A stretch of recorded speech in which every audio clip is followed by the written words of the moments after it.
Welcome back, everyone. It's FNHusa57 here. We are back on Dark Souls 3 on the Xbox One with part 35 of the full game walkthrough.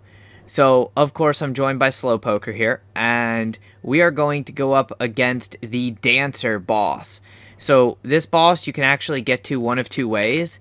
You either get teleported to him after you kill 3 of the Lords of Cinder, basically, or you can fight him early by killing the lady that you talk to. I recommend that you do not fight him early, and I also recommend that you go in with a phantom, if at all possible, because this guy is rather annoying, and I'm on my battle mage build, so it's going to be rather interesting because he is weak to lightning, strike attacks, and dark. So this is one of the few times that you will actually see me using a dark sword, possibly, and I'm also using the dark edge and affinity, so we'll see what does more damage to him.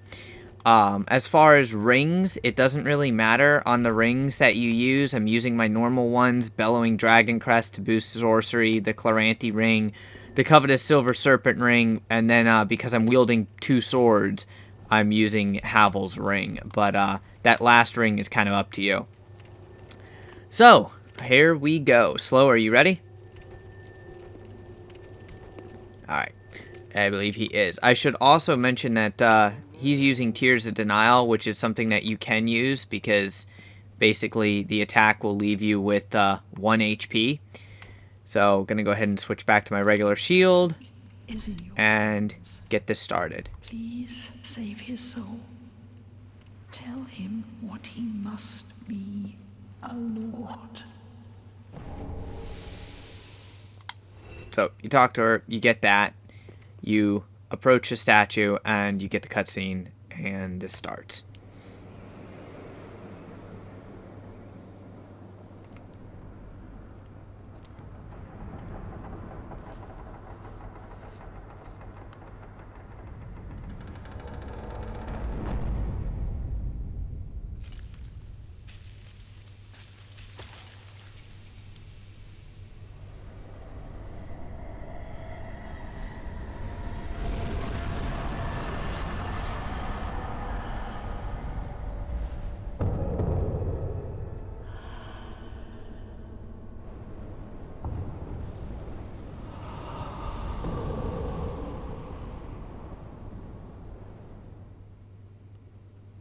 Alright, so I have to say, one of the cooler cutscenes, one of the more annoying bosses, though.